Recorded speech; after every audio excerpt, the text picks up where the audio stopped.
ಸ್ನೇಹಿತರೆ, ಮೀಡಿಯಾ ಮಾಸ್ಟರ್ಸ್ಗೆ ಸ್ವಾಗತ ಸುಸ್ವಾಗತ. ಗೆಳೆಯರೆ, ಅದಾನಿ ಕಂಪನಿಯ ವಿರುದ್ಧ ಒಂದು ಕಡೆ ಅಮೆರಿಕ ಕೆಸರು ಚೆಲ್ಲೋ ಪ್ರಯತ್ನಗಳನ್ನು ಮಾಡ್ತಾ ಇದ್ದರೆ, ಮತ್ತೊಂದು ಕಡೆ ಅಮೆರಿಕಾಗೆ ಶ್ರೀಲಂಕಾದಲ್ಲಿ ಅದಾನಿ ಕಂಪನಿ ಸಖತ್ತಾಗಿ ಟಾಂಗ್ ಕೊಟ್ಟಿದೆ. ಅಲ್ಲಿನ ವೆಸ್ಟ್ ಟರ್ಮಿನಲ್ ಪ್ರಾಜೆಕ್ಟ್ನಿಂದ ಅಮೆರಿಕಾನ ಸಂಪೂರ್ಣವಾಗಿ ಹೊರಗಿಡೋದರಲ್ಲಿ ಅದಾನಿ ಸಂಸ್ಥೆ ಯಶಸ್ವಿಯಾಗಿದೆ. ಇದು ಹಿಂಡೆನ್ಬರ್ಗ್ ವರದಿಯ ಮೂಲಕ ಅಮೆರಿಕಾದ ಡಿಪಾರ್ಟ್ಮೆಂಟ್ ಆಫ್ ಜಸ್ಟಿಸ್ ಮೂಲಕ ಅದಾನಿಯನ್ನು ಟಾರ್ಗೆಟ್ ಮಾಡ್ಕೊಳ್ತಾ ತಮ್ಮ ಲಾಭಕ್ಕಾಗಿ ಅದಾನಿ ಕಂಪನಿ ಜೊತೆ ವ್ಯಾಪಾರ ಕೂಡ ಮಾಡ್ತಾ ಇದ್ದ ಅಮೆರಿಕಾಗೆ ಗೌತಮ್ ಅದಾನಿ ಸಂಸ್ಥೆ ಕೊಟ್ಟ ಒಂದು ಸಣ್ಣ ಪೆಟ್ಟು ಅಂತ ವಿಶ್ಲೇಷಿಸಲಾಗ್ತಾ ಇದೆ. ಹಾಗಾದರೆ ಲಂಕೆಯಲ್ಲಿ ಅಮೆರಿಕಾಗೆ ಆದ ಮುಖಭಂಗ ಎಂಥದ್ದು? ಅಮೆರಿಕಾನ ಪೋರ್ಟ್ ಪ್ರಾಜೆಕ್ಟ್ನಿಂದ ಹೊರಗಿಡೋದಕ್ಕೆ ಅದಾನಿ ಕಂಪನಿ ಮಾಡಿದ್ದೇನು? ಬನ್ನಿ ನೋಡೋಣ. ಗೆಳೆಯರೆ, ಶ್ರೀಲಂಕಾದ ಬಗ್ಗೆ ನಿಮಗೆ ಚೆನ್ನಾಗಿ ಗೊತ್ತಿದೆ. ಹಿಂದೂ ಮಹಾಸಾಗರದಲ್ಲಿ ತುಂಬ ಆಯಕಟ್ಟಿನ ಜಾಗದಲ್ಲಿರೋ ಶ್ರೀಲಂಕಾ ಇವತ್ತು ಈ ಭಾಗದ ಸಮುದ್ರ ವ್ಯಾಪಾರದ ಅತಿ ದೊಡ್ಡ ಕೇಂದ್ರ. ಇನ್ನು ಹಿಂದೂ ಮಹಾಸಾಗರ ಇದೆ ನೋಡಿ, ಇದರ ಮೇಲೆ ಹಿಡಿತ ಸಾಧಿಸಬೇಕು ಅಂತ ಜಗತ್ತಿನ ಎಲ್ಲ ಬಲಿಷ್ಠ ದೇಶಗಳು, ಕೂಟಗಳು ಬಯಸ್ತಾ ಇವೆ. ಇದಕ್ಕೆ ಕಾರಣ ನಿಮಗೆ ಗೊತ್ತಿಲ್ಲದೆ ಇರೋದೇನಲ್ಲ. ಯಾವ ದೇಶ ಸಮುದ್ರಗಳು, ಸಾಗರಗಳ ಮೇಲೆ ಹಿಡಿತವನ್ನು ಇಟ್ಕೊಳ್ತೋ ಆ ದೇಶ ಜಾಗತಿಕ ಶಕ್ತಿಯಾಗಿ ಹೊರಹೊಮ್ಮುತ್ತೆ. ಇದೇ ಕಾರಣಕ್ಕೆ ಶತಮಾನಗಳಿಂದ ಕೂಡ ಸಮುದ್ರಗಳ ಮೇಲಿನ ಹಿಡಿತಕ್ಕೆ ಸಾಕಷ್ಟು ಯುದ್ಧಗಳು ನಡೆದಿವೆ. ಪೆಸಿಫಿಕ್ ಮೇಲೆ ಹಿಡಿತ ಸಾಧಿಸುವ ಸಲುವಾಗಿಯೇ ಯುರೋಪಿಯನ್ ದೇಶಗಳು ಆಪರಿ ಬಡಿದಾಡಿಕೊಂಡಿದ್ದು. ಫ್ರಾನ್ಸ್ ಹಾಗೂ ಬ್ರಿಟನ್ಗಳು ಜಾಗತಿಕ ಶಕ್ತಿಗಳಾಗಿ ಬೆಳೆದಿದ್ದು ಕೂಡ ಅದೇ ಸಮುದ್ರ ಹಾಗೂ ಸಾಗರ ವ್ಯಾಪಾರದ ಮೇಲಿನ ಹಿಡಿತದ ಕಾರಣದಿಂದ. ಇನ್ನು ಈಗ ಅಮೆರಿಕ ಹಾಗೂ ಚೈನಾಗಳು ಜಗತ್ತಿನ ನಾನಾ ಸಮುದ್ರಗಳ ಮೇಲೆ ಹಿಡಿತವನ್ನು ಸಾಧಿಸುವುದಕ್ಕೆ ಪ್ರಯತ್ನವನ್ನು ಪಡ್ತಾ ಇವೆ. ಆ ಪೈಪೋಟಿಯ ಪ್ರಮುಖ ಕೇಂದ್ರವಾಗ್ತಾ ಇರೋದು ಇಂಡೋ ಪೆಸಿಫಿಕ್ ಭಾಗ.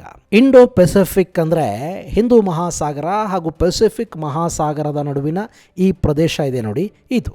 ಇಲ್ಲಿ ಇಡೀ ಪ್ರಪಂಚದ ಒಟ್ಟು ವ್ಯಾಪಾರ ಏನಿದೆ ಅದರ 50% ನಡೆಯುತ್ತೆ. ಇನ್ನು ಈ ಹಿಂದೂ ಮಹಾಸಾಗರ ಇದೆ ನೋಡಿ, ಈ ಭಾಗದಲ್ಲಿ ಜಗತ್ತಿನ ಒಟ್ಟು ಕಚ್ಚಾ ತೈಲ ವ್ಯಾಪಾರದ 42%, ಒಟ್ಟು ಕಂಟೈನರ್ ಕಾರ್ಗೋಗಳ ಪೈಕಿ 30% ಇಲ್ಲಿ ಸಂಚರಿಸುತ್ತವೆ. ಭಾರತ ಇಲ್ಲಿನ ಅತಿ ದೊಡ್ಡ ವ್ಯಾಪಾರಿ ದೇಶ. ಈ ಹಿಂದೂ ಮಹಾಸಾಗರದ ಮೇಲೆ ಸಂಪೂರ್ಣ ಹಿಡಿತವನ್ನು ಸಾಧಿಸಿಬಿಟ್ರೆ ಚೈನಾನ ಇಲ್ಲಿ ಆಟ ಆಡಿಸೋದಕ್ಕೆ ಸಾಧ್ಯವಾಗುತ್ತೆ ಅಂತ ಅಮೆರಿಕ ಅಂದ್ಕೊಳ್ಳುತ್ತೆ. ಈ ಭಾಗದಲ್ಲಿ ನನ್ನನ್ನು ಯಾರೂ ನಿರ್ಬಂಧಿಸಬಾರದು ಅಂತ ಚೈನಾ ಬಯಸುತ್ತೆ. ಹೀಗಾಗಿಯೇ ಹಿಂದೂ ಮಹಾಸಾಗರದ ಭಾಗದಲ್ಲಿ ತಮ್ಮ ಶಕ್ತಿಯನ್ನು ಹೆಚ್ಚು ಮಾಡ್ಕೋಬೇಕು ಅಂತ ಚೈನಾ, ಅಮೆರಿಕ ಎರಡೂ ನಿರಂತರ ಪ್ರಯತ್ನಗಳನ್ನು ಮಾಡ್ತಾ ಇರುತ್ತವೆ. ಆ ಪ್ರಯತ್ನದ ಭಾಗವಾಗಿ ಶ್ರೀಲಂಕಾ ಅನ್ನೋ ಈ ಗುಬ್ಬಿಗಾತ್ರದ ದೇಶವನ್ನು ಒಲಿಸಿಕೊಳ್ಳೋದಕ್ಕೆ, ಇದರ ಮೇಲಿನ ಹಿಡಿತಕ್ಕೆ ಚೈನಾ, ಅಮೆರಿಕಾಗಳ ನಡುವೆ ದೊಡ್ಡ ಮಟ್ಟದ ಪೈಪೋಟಿ ಕೂಡ ನಡೀತಾ ಇದೆ. ಇನ್ನು ಈ ರೇಸಲ್ಲಿ ಅಮೆರಿಕಾಗಿಂತ ಚೈನಾ ಸ್ವಲ್ಪ ಸ್ಪೀಡಾಗಿ ಕೆಲಸ ಮಾಡ್ತು. ಶ್ರೀಲಂಕಾಗೆ ಸಾಕಷ್ಟು ಸಾಲ ಕೊಡ್ತು. ಅಲ್ಲಿ ಅಭಿವೃದ್ಧಿ ಯೋಜನೆಗಳ ಕನಸು ತೋರಿಸಿ ಅವರನ್ನು ಸಾಲದ ಸುಳಿಗೆ ಸಿಲುಕಿಸಿ ಹಂಬಂತೋಟ ಬಂದರನ್ನು ತನ್ನ ಕೈಗೆ ಸಂಪೂರ್ಣವಾಗಿ ತಗೊಂಡು ಕೂತ್ಕೊಳ್ತು. ಹಾಗೆ ಶ್ರೀಲಂಕಾದ ಕೊಲಂಬೋ ಪೋರ್ಟಲ್ಲಿ ಕೂಡ ಚೈನಾ ಕೈ ಹಾಕ್ತು. ಈ ಕೊಲಂಬೋ ಪೋರ್ಟಲ್ಲಿ 3 ಕಂಟೈನರ್ ಟರ್ಮಿನಲ್ಗಳಿವೆ. ಆ ಪೈಕಿ ದಕ್ಷಿಣ ಟರ್ಮಿನಲನ್ನು ಚೀನಾ ನಿರ್ಮಾಣ ಮಾಡಿದೆ. ಇನ್ನು ಅಲ್ಲಿನ ಎಲ್ಲ ಪ್ರಾಜೆಕ್ಟುಗಳನ್ನು ಚೈನಾನೇ ತಿಂದುಕೊಳ್ತಾ ಹೋದಾಗ ಭಾರತ ಅಲ್ಲಿ ಸ್ವಲ್ಪ ಎಚ್ಚೆತ್ತುಕೊಳ್ತು. ನಮ್ಮಿಂದ ಸಾಲ ತಗೋತೀರಿ, ಸಹಾಯ ತಗೋತೀರಿ, ಚೈನಾನ ಕರ್ಕೊಂಡು ಬಂದು ನಮ್ಮ ಬುಡಕ್ಕೆ ಬಿಡ್ತೀರಿ, ಹೀಗಾದರೆ ಸರಿ ಇರೋದಿಲ್ಲ ಅಂತ ಒಮ್ಮೆ ಭಾರತ ಗುಟ್ರು ಹಾಕ್ತು. ಚೀನಾ ಇಲ್ಲಿರೋದು ನಮ್ಮ ಭದ್ರತೆಗೆ ಧಕ್ಕೆ ತರುತ್ತೆ ಅಂತ ಭಾರತ ಹೇಳ್ತು. ಹಾಗಂತ ಚೈನಾದಿಂದ ಸಾಕಷ್ಟು ಲಾಭನೂ ಪಡ್ಕೊಂಡು ಅದನ್ನು ಹಿಂತಿರುಗಿಸಲಾಗದ ಸ್ಥಿತಿ ತಲುಪಿದ್ದ ಲಂಕೆಗೆ ಚೈನಾನ ಎದುರು ಹಾಕೊಳ್ಳೋ ಶಕ್ತಿ ಕೂಡ ಇರಲಿಲ್ಲ. ಇನ್ನು ಭಾರತವನ್ನು ದೂರ ಮಾಡ್ಕೊಳ್ಳೋ ಧೈರ್ಯನೂ ಅವರಿಗಿರಲಿಲ್ಲ. ಹೀಗಾಗಿ ಇದೇ ಕೊಲಂಬೋದ ಈಸ್ಟ್ ಕಂಟೈನರ್ ಪೋರ್ಟನ್ನು ಶ್ರೀಲಂಕಾ ಭಾರತಕ್ಕೆ ಕೊಡೋದಕ್ಕೆ ಮುಂದಾಯಿತು. ಅದನ್ನು ಜಪಾನ್ ಹಾಗೂ ಭಾರತಗಳು ಜಂಟಿಯಾಗಿ ನಿರ್ಮಾಣ ಮಾಡಬೇಕಿತ್ತು. ಆದರೆ ಅಲ್ಲಿನ ಜನ ಪ್ರತಿಭಟನೆಗಿಳಿದ್ರು. ಆ ಪ್ರತಿಭಟನೆಗಳನ್ನು ಕೂಡ ಚೈನಾನೇ ಮಾಡಿಸ್ತು. ಅಲ್ಲಿಗೆ ಆ ಪ್ರಾಜೆಕ್ಟನ್ನು ಭಾರತಕ್ಕೆ ಕೊಡೋದಕ್ಕೆ ಲಂಕಾ ಹಿಂದೇಟು ಹಾಕ್ತು. ಆನಂತರ ಸಾಕಷ್ಟು ಮಾತುಕತೆಗಳಾದವು. ಕಡೆಗೆ ವೆಸ್ಟ್ ಕಂಟೈನರ್ ಪೋರ್ಟ್ ಪ್ರಾಜೆಕ್ಟನ್ನು ಗಿಟ್ಟಿಸ್ಕೊಳ್ಳೋದ್ರಲ್ಲಿ ಭಾರತದ ಉದ್ಯಮಿ ಗೌತಮ್ ಅದಾನಿ ಯಶಸ್ವಿ ಆದರು. ಈಗ ಆ ಪೋರ್ಟ್ ಪ್ರಾಜೆಕ್ಟನ್ನು ಅದಾನಿ ಕಂಪನಿ ನಿರ್ಮಾಣ ಮಾಡ್ತಾ ಇದೆ. ಇನ್ನು ಇಲ್ಲಿ ಸುಮಾರು $1.5 ಬಿಲಿಯನ್ ವೆಚ್ಚದಲ್ಲಿ ಚೈನಾದ Colombo port city builders project ನಡೀತಿತ್ತಲ್ಲ, ಅದು ಅಮೆರಿಕಾದ ಕೆಂಗಣ್ಣಿಗೆ ಗುರಿಯಾಗಿತ್ತು. ಇದೇ ಸಮಯದಲ್ಲಿ ವೆಸ್ಟ್ ಪೋರ್ಟ್ ಟರ್ಮಿನಲ್ ನಿರ್ಮಾಣದ ಡೀಲನ್ನು ಅದಾನಿ ಸಂಸ್ಥೆಗೆ ಇಟ್ಟಿಸ್ಕೊಳ್ತು. ತಕ್ಷಣ ಅಮೆರಿಕ ಅದಾನಿ ಸಂಸ್ಥೆಗೆ $553 ಮಿಲಿಯನ್ ಅಮೆರಿಕನ್ ಡಾಲರ್ಗಳ ಸಾಲವನ್ನು ಘೋಷಣೆ ಮಾಡಿತು. ಗೆಳೆಯರೆ, ಈ ವೆಸ್ಟ್ ಟರ್ಮಿನಲ್ ಇದೆಯಲ್ಲ, ಇದರಲ್ಲಿ ಅದಾನಿ ಸಂಸ್ಥೆಯ ಪಾಲು 51%. ಶ್ರೀಲಂಕಾ ಮೂಲದ ಜಾನ್ ಕಿಲ್ಸ್ ಹೋಲ್ಡಿಂಗ್ಸ್ ಇಲ್ಲಿ 34% ಪಾಲುದಾರಿಕೆಯನ್ನು ಹೊಂದಿದೆ. ಹಾಗೆ ಶ್ರೀಲಂಕಾ ಸರ್ಕಾರದ ಪೋರ್ಟ್ ಅಥಾರಿಟಿ 15% ಶೇರನ್ನು ಇಲ್ಲಿ ಹೊಂದಿರುತ್ತೆ. ಈ ಪೋರ್ಟ್ ಪ್ರಾಜೆಕ್ಟ್ಗಾಗಿ ಅಮೆರಿಕದ US international development finance corporation $553 million ಸಾಲ ಕೊಡೋದಕ್ಕೆ ಮುಂದೆ ಬಂತು. ಇಲ್ಲಿ ನಾವು ಗಮನಿಸಬೇಕಾದ ಅಂಶ ಏನು ಅಂದರೆ, ಈ DFC ಸಾಲ ಕೊಡೋದಾಗಿ ಘೋಷಣೆ ಮಾಡೋ ಹೊತ್ತಿಗಾಗಲೇ ಅದಾನಿಯ ವಿರುದ್ಧ ಹಿಂಡೆನ್ಬರ್ಗ್ ರಿಪೋರ್ಟ್ ಬಹಿರಂಗಗೊಂಡು ಒಪ್ಪಿಕೊಂಡಾಗಿತ್ತು. ಆದರೂ ಅಮೆರಿಕಾಗೆ ಸಾಲ ಘೋಷಣೆ ಮಾಡೋದಕ್ಕೆ ಹಿಂಡನ್ಬರ್ಗ್ ವರದಿ ಅನ್ನೋದು ಅಡ್ಡಿ ಆಗಲಿಲ್ಲ. ಅದರ ಬಗ್ಗೆ ಬಾಯಿ ಬಡ್ಕೊಂಡಿದ್ದು ನಮ್ಮವರೇ ಹೊರತು ಆ ವರದಿಯ ಬಗ್ಗೆ ಅಮೆರಿಕ ತಲೆ ಕೆಡಿಸ್ಕೊಳ್ಳೋದಕ್ಕೆ ಹೋಗಲಿಲ್ಲ. ಆರೋಪ ಹೊತ್ತ ಸಂಸ್ಥೆಗೆ ಸಾಲ ಕೊಡೋದಕ್ಕೆ ಅವರು ಹಿಂಜರಿಯಲೂ ಇಲ್ಲ. ಯಾಕೆ ಹೀಗೆ ಅಂದರೆ ಶ್ರೀಲಂಕಾದ ಪೋರ್ಟು ಅನ್ನೋದು ಅಮೆರಿಕಾಗೆ ತುಂಬಾ ಮುಖ್ಯ ಆಗಿತ್ತು. ಚೈನಾದ ಪ್ರಾಬಲ್ಯವನ್ನು ಕಡಿಮೆ ಮಾಡೋದಕ್ಕೆ ಅಮೆರಿಕ ತಾನಲ್ಲಿರಬೇಕು ಅಂತ ಬಯಸ್ತಾ ಇತ್ತು. ಹೀಗಾಗಿ ಸುಮಾರು $7 ಮಿಲಿಯನ್ ಹೂಡಿಕೆ ಮಾಡೋದಕ್ಕೆ ಹೋಗ್ತಾ ಇದ್ದ ಅದಾನಿ ಪೋರ್ಟ್ ಸಂಸ್ಥೆಗೆ ಅಮೆರಿಕಾನೇ $553 ಮಿಲಿಯನ್ ಸಾಲ ಕೊಡೋದಕ್ಕೆ ಮುಂದೆ ಬಂತು. ಇಲ್ಲಿ ಅಮೆರಿಕ ಹಾಗೂ ಅದಾನಿ ಕಂಪನಿಗಳ ಈ ಪರಿಯ ಆಸಕ್ತಿಗೆ ಕೂಡ ಒಂದು ಕಾರಣ ಇದೆ. ಈ ಕೊಲಂಬೋ ಪೋರ್ಟಲ್ಲಿ ಅದಾನಿ ನಿರ್ಮಾಣ ಮಾಡ್ತಾ ಇರೋದು ಒಂದು ದೊಡ್ಡ ಟ್ರಾನ್ಸ್ ಶಿಪ್ಮೆಂಟ್ ಟರ್ಮಿನಲ್ ಅನ್ನು. ಈ ಕೊಲಂಬೋ ಪೋರ್ಟಲ್ಲಿ ಈ ಕೊಲಂಬೋ ಇದೆಯಲ್ಲ, ಇದೊಂದು ದೊಡ್ಡ ಟ್ರಾನ್ಸ್ ಶಿಪ್ಮೆಂಟ್ ಪೋರ್ಟ್. ಅಂದರೆ ಇಲ್ಲಿಗೆ ಚೈನಾ ಸೇರಿದಂತೆ ನಾನಾ ದೇಶಗಳಿಂದ ದೊಡ್ಡ ದೊಡ್ಡ ಹಡಗುಗಳಲ್ಲಿ ಸರಕನ್ನು ತುಂಬಿಕೊಂಡು ಬರಲಾಗುತ್ತೆ. ಸಾಮಾನ್ಯವಾಗಿ ಏನಾಗುತ್ತೆ ಅಂದರೆ ಎಲ್ಲ ದೇಶಗಳ ಎಲ್ಲ ಪೋರ್ಟುಗಳು ಕೂಡ ಡೀಪ್ ಸಿ ಪೋರ್ಟುಗಳೇ ಆಗಿರೋದಿಲ್ಲ. ಅಲ್ಲಿ ತುಂಬ ಆಳ ಇಲ್ಲದೇ ಇದ್ದರೆ ದೊಡ್ಡ ಹಡಗುಗಳು ಹೋಗಿ ಲಂಗರ್ ಹಾಕೋದಕ್ಕೆ ಸಾಧ್ಯ ಆಗೋದಿಲ್ಲ. ಸೊ ಯಾವ ಬಂದರುಗಳಿಗೆ ದೊಡ್ಡ ದೊಡ್ಡ ಹಡಗುಗಳು ಪ್ರವೇಶ ಮಾಡೋದಕ್ಕೆ ಸಾಧ್ಯ ಆಗೋದಿಲ್ವೋ ಅಂಥ ಕಡೆಗಳಿಗೆ ಸಣ್ಣ ಹಡಗುಗಳ ಮೂಲಕ ಸರಕು ಸಾಗಾಟ ಮಾಡಲಾಗುತ್ತೆ. ಅಂದರೆ ಬೃಹತ್ ಗಾತ್ರದ ಹಡಗು ಕೊಲಂಬೋಗೆ ಬರುತ್ತೆ. ಅಲ್ಲಿಂದ ಬೇರೆ ಬೇರೆ ಹಡಗುಗಳಿಗೆ ಸರಕನ್ನು ಲೋಡ್ ಮಾಡಿ ನಾನಾ ದೇಶಗಳಿಗೆ ನಾನಾ ಪೋರ್ಟ್ಗಳಿಗೆ ಅದನ್ನು ಕಳುಹಿಸಿಕೊಡುವ ಕೆಲಸ ನಡೆಯುತ್ತೆ. ಇದನ್ನು ಟ್ರಾನ್ಸ್ ಶಿಪ್ಮೆಂಟ್ ಅಂತ ಕರೀತಾರೆ. ಈ ಕೊಲಂಬೋದಿಂದ ಭಾರತಕ್ಕೆ, ಬಾಂಗ್ಲಾದೇಶಕ್ಕೆ, ಅರಬ್ ದೇಶಗಳಿಗೆ, ಆಫ್ರಿಕಾಗೆ, ಹೀಗೆ ಇಲ್ಲಿನ ಸಾಕಷ್ಟು ದೇಶಗಳಿಗೆ ಸರಕು ಸಾಗಾಣಿಕೆ ನಡೆಯುತ್ತೆ. ಅದರಲ್ಲೂ ಭಾರತದ ಪಾಲಿದರಲ್ಲಿ ತುಂಬಾ ದೊಡ್ಡದು. ಹೀಗಾಗಿ ಇಲ್ಲಿ ಚೈನಾ ಆಧಿಪತ್ಯವನ್ನು ಸ್ಥಾಪನೆ ಮಾಡ್ತು ಅಂತ ಇಟ್ಕೊಳ್ಳಿ. ನಾಳೆ ಏನಾದರೂ ಹೆಚ್ಚು ಕಡಿಮೆ ಆದರೆ ಚೈನಾ ಈ ಟರ್ಮಿನಲ್ನಿಂದ ಭಾರತಕ್ಕೆ ಬರುವ ಸರಕಿನ ಮೇಲೆ ನಿರ್ಬಂಧವನ್ನು ವಿಧಿಸುವ, ಅದನ್ನು ನಿಲ್ಲಿಸುವ ಸಾಧ್ಯತೆಗಳು ಕೂಡ ಇರುತ್ತವೆ.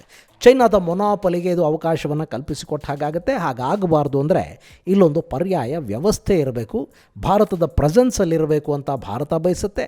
ಅದಕ್ಕಾಗಿಯೇ ಈಸ್ಟ್ ಟರ್ಮಿನಲ್ ಪ್ರಾಜೆಕ್ಟ್ ನಿರ್ಮಾಣದ ಪ್ರಯತ್ನವನ್ನು ಭಾರತ ಅಲ್ಲಿ ಮಾಡ್ತು. ಆದರೆ ಆ ಯೋಜನೆ ಭಾರತಕ್ಕೆ ಸಿಗಲಿಲ್ಲ.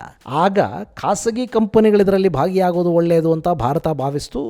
ಸರ್ಕಾರ ಮಾಡೋದಕ್ಕೆ ಸಾಧ್ಯವಾಗದ ಡೀಲ್ಗಳನ್ನು ಕಾರ್ಪೊರೇಟ್ ಕಂಪನಿಗಳು ಸುಲಭವಾಗಿ ಮಾಡಿಬಿಡುತ್ತವೆ. ಅಲ್ಲಿ ಕೊಡೋದು ತಗೊಳ್ಳೋದು ಇದು ಯಾವುದೂ ಕೂಡ ಅವರಿಗೆ ಕಷ್ಟ ಆಗಲ್ಲ. ಆದರೆ ಅದನ್ನೆಲ್ಲ ಸರ್ಕಾರ ಮಾಡೋದಕ್ಕೆ ಸಾಧ್ಯ ಆಗೋದಿಲ್ಲ. ಯಾಕೆ ಅಂದರೆ ಸರ್ಕಾರ ಅಲ್ಲಿ ಔಟ್ ಆಫ್ ದ ಬಾಕ್ಸ್ ಯೋಚನೆ ಮಾಡಿ ಮತ್ತೇನೋ ಮಾಡಿದರೆ ಅದು ಸಾಕಷ್ಟು ಜನರಿಗೆ ಉತ್ತರ ಕೊಡಬೇಕಾಗತ್ತೆ. ಹೀಗಾಗಿ ಅದಾನಿ ಕಂಪನಿಯನ್ನು ಇಲ್ಲಿ ಫೀಲ್ಡಿಗೆ ಇಳಿಸುವ ಕೆಲಸ ನಡೀತು. ಚೈನಾ ವಿರುದ್ಧ ಭಾರತ ಶ್ರೀಲಂಕಾದಲ್ಲೊಂದು ಜಾಗ ಮಾಡಿಕೊಳ್ತಾ ಇದೆ ಅಂದ ಕೂಡಲೇ ಅಮೆರಿಕ ಅಲ್ಲಿಗೆ ನಾನೂ ಬರ್ತೀನಿ ಅಂತ ತಾನು ಕೂಡ ಹೊರಟು ಬಂತು.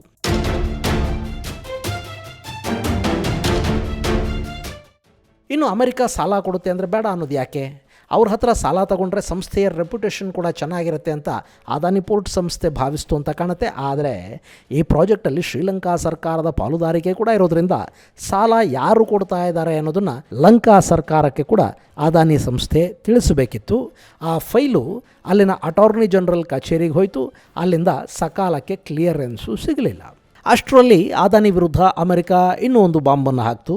ಸೋಲಾರ್ ಪವರ್ ಪ್ರಾಜೆಕ್ಟ್ಗಳಲ್ಲಿ ವ್ಯಾಪಾರ ಕುದುರಿಸ್ಕೊಳ್ಳೋದಕ್ಕೆ ಅದಾನಿ ಸಂಸ್ಥೆ ಆಂಧ್ರ ಪ್ರದೇಶ, ಒಡಿಸ್ಸಾ, ಜಮ್ಮು ಕಾಶ್ಮೀರ ಮುಂತಾದ ಕಡೆಯಲ್ಲಿನ ಸರ್ಕಾರಿ ನೌಕರರಿಗೆ ಲಂಚ ಕೊಟ್ಟಿದೆ ಅನ್ನೋ ಆರೋಪವನ್ನು ಅಮೆರಿಕ ಮಾಡ್ತು. ಆ ಬಗ್ಗೆ ಡಿಪಾರ್ಟ್ಮೆಂಟ್ ಆಫ್ ಜಸ್ಟಿಸ್ ಅದಾನಿ ಹಾಗೂ ಇನ್ನಿತರರ ವಿರುದ್ಧ ದೋಷಾರೋಪವನ್ನು ಮಾಡ್ತು. ಆದರೆ ಅದಕ್ಕೆ ಸಂಬಂಧಪಟ್ಟ ಮಾಹಿತಿಯನ್ನು ಅವರು ಸಂಪೂರ್ಣವಾಗಿ ಬಹಿರಂಗಗೊಳಿಸಲಿಲ್ಲ. ಸಮನ್ಸ್ ಕೂಡ ಬರಲಿಲ್ಲ. ಕೇವಲ ವರದಿ ಮಾಧ್ಯಮಗಳಲ್ಲಿ ಬಂದಿದ್ದು ಬಿಟ್ಟರೆ ಅಲ್ಲಿ ಬೇರೇನೂ ಆಗಲಿಲ್ಲ. ಅದರ ಬೆನ್ನಲ್ಲೇ ನಮ್ಮ ಸಂಸತ್ತಿನ ಅಧಿವೇಶನದಲ್ಲಿ ಅದಾನಿಯನ್ನು ಮುಂದಿಟ್ಟುಕೊಂಡು ಪ್ರಧಾನಿಯನ್ನು ಜರೆಯುವ ಕೆಲಸಕ್ಕೆ ಪ್ರತಿಪಕ್ಷಗಳು ಮುಂದಾದವು. ಅಲ್ಲಿಗೆ ಇದು ಕೇವಲ ಅದಾನಿ ಕಂಪನಿಗೆ ಮಸಿ ಬಳಿಯುವ ಪ್ರಯತ್ನ ಅಷ್ಟೇ ಅಲ್ಲ, ಭಾರತದ ಪ್ರಧಾನಿಯ ವಿರುದ್ಧ ಪ್ರೊಪಗಂಡ ಮಾಡುವ ಪ್ರಯತ್ನ ಇದು ಅನ್ನೋದು ಕೂಡ ಬಹಿರಂಗವಾಗ್ತಾ ಹೋಯಿತು. ಇದೆಲ್ಲದರ ಹಿನ್ನೆಲೆಯಲ್ಲಿ ಈಗ ನಮಗೆ ಅಮೆರಿಕಾದ ಸಾಲನೇ ಬೇಡ ಅಂತ ಅದಾನಿ ಸಂಸ್ಥೆ ಹೇಳಿದೆ. ನಾವು ಆ ಸಾಲವನ್ನು ತಿರಸ್ಕರಿಸ್ತಾ ಇದ್ದೀವಿ ಅಂತ ಅವರು ಘೋಷಣೆಯನ್ನು ಮಾಡಿದ್ದಾರೆ. ಅಮೆರಿಕಾದ ಸಾಲ ಬೇಡ ಅಂತ ಹೇಳೋದಕ್ಕೆ ಇಷ್ಟೇ ಕಾರಣನಾ? ಗೆಳೆಯರೆ, ಆ ಸಾಲದ ಬಗ್ಗೆ ಅಮೆರಿಕ ಇನ್ನೂ ಏನನ್ನು ತೀರ್ಮಾನ ಮಾಡಿಲ್ಲ. ಅದಕ್ಕೆ ಕಾರಣ ಶ್ರೀಲಂಕಾ ಸರ್ಕಾರದಿಂದ ಕ್ಲಿಯರೆನ್ಸ್ ಇನ್ನೂ ಸಿಕ್ಕಿಲ್ಲ ಅನ್ನೋದು. ಹಾಗೆ ಜೋ ಬಿಡನ್ ಸರ್ಕಾರದ ಅಂತಿಮ ದಿನಗಳಿವು. ಈ ತಿಂಗಳಲ್ಲಿ ಬಿಡನ್ ಸರ್ಕಾರ ಆ ಸಾಲದ ಫೈಲಿಗೊಂದು ಶರ ಬರೀಬೇಕು.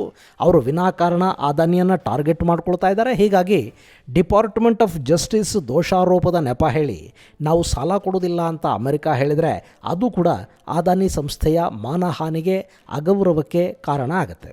ವಿನಾಕಾರಣ ಹಾಗೆ ಮಾಡೋದಕ್ಕೆ ಅಮೆರಿಕಾಗೆ ಅವಕಾಶ ಕೊಡಬಾರದು ಅನ್ನೋದು ಕೂಡ ಈ ಸಾಲ ತಿರಸ್ಕಾರಕ್ಕಿರುವ ಒಂದು ಕಾರಣ. ಇನ್ನು ಈಗಾಗಲೇ ಈ ಪೋರ್ಟ್ ಕಾಮಗಾರಿ 75% 80% ಪೂರ್ಣಗೊಂಡಿದೆ ಅಂತ ಹೇಳಲಾಗ್ತಾ ಇದೆ. ಇನ್ನುಳಿದ ಅಲ್ಪ ಸ್ವಲ್ಪ ಕೆಲಸಕ್ಕೆ $553 ಮಿಲಿಯನ್ ಸಾಲ ಬೇಕಾಗುವುದಿಲ್ಲ. ಅದನ್ನು ಸಂಸ್ಥೆ ತಾನೇ ಭರಿಸುವ ಶಕ್ತಿಯನ್ನು ಹೊಂದಿದೆ. ಹೀಗಾಗಿ ನಾವು ಅಮೆರಿಕಾದ ಸಾಲವನ್ನು ತಿರಸ್ಕರಿಸಿ ಆ ಪ್ರಾಜೆಕ್ಟನ್ನು ಪೂರ್ಣಗೊಳಿಸೋದಕ್ಕೆ ಬೇಕಾದ ಹಣ ನಮ್ಮ ಬಳಿನೇ ಇದೆ ಅಂತ ಹೇಳಿಕೊಂಡ್ರೆ, ಅದನ್ನು ಪೂರ್ಣಗೊಳಿಸಿ ತೋರಿಸಿದರೆ ಸಹಜವಾಗಿ ಸಂಸ್ಥೆಯ ಪ್ರತಿಷ್ಠೆ, ಹೂಡಿಕೆದಾರರಲ್ಲಿ ವಿಶ್ವಾಸ ಎರಡೂ ಹೆಚ್ಚಾಗುತ್ತವೆ. ಇನ್ನು ಈ ಪ್ರಾಜೆಕ್ಟ್ಗೆ ಅಮೆರಿಕಾದ ಹಸ್ತಕ್ಷೇಪ ಇದ್ದರೆ ಅದು ಮುಂದೆ ಕೂಡ ಒಂದಲ್ಲ ಒಂದು ರೀತಿಯ ಸಮಸ್ಯೆಗೆ ಕಾರಣ ಆಗ್ತಾ ಹೋಗುತ್ತೆ. ಹೀಗಾಗಿ ಅದಾನಿ ಅಮೆರಿಕಾದ ಹಣವನ್ನು ತಿರಸ್ಕರಿಸಿದ್ದಾರೆ. ಆ ಮೂಲಕ ನಿಮ್ಮ ಜೊತೆ ವ್ಯಾಪಾರನೂ ಬೇಕು, ಲಾಭನೂ ಬೇಕು, ನಿಮಗೆ ಅವಮಾನ ಮಾಡೋ ಅವಕಾಶನೂ ನಮಗೆ ಬೇಕು ಅನ್ನೋ ಅಮೆರಿಕಾದ ಹಿಪೋಕ್ರಸಿಗೆ ಒಂದು ದೊಡ್ಡ ಪೆಟ್ಟನ್ನು ಕೊಟ್ಟಿದ್ದಾರೆ. ಇದು ಗೆಳೆಯರೆ, ಅಮೆರಿಕಾದ ಹಣವನ್ನು ತಿರಸ್ಕರಿಸುವ ಮೂಲಕ ಶ್ರೀಲಂಕಾದ ಕೊಲಂಬೋ ಪೋರ್ಟ್ನಿಂದ ಅಮೆರಿಕಾನ ದೂರ ಇಡುವ ಅದಾನಿ ಸಂಸ್ಥೆಯ ನಿರ್ಧಾರಕ್ಕೆ ಸಂಬಂಧಪಟ್ಟ ಒಂದಷ್ಟು ಮಾಹಿತಿ. ಮುಂದಿನ ಸಂಚಿಕೆಯಲ್ಲಿ ಮತ್ತಷ್ಟು ವಿಶೇಷಗಳ ಜೊತೆ ಮತ್ತೆ ಭೇಟಿಯಾಗೋಣ. ಅಲ್ಲಿವರೆಗೆ ಜೈ ಹಿಂದ್, ಜೈ ಕರ್ನಾಟಕ.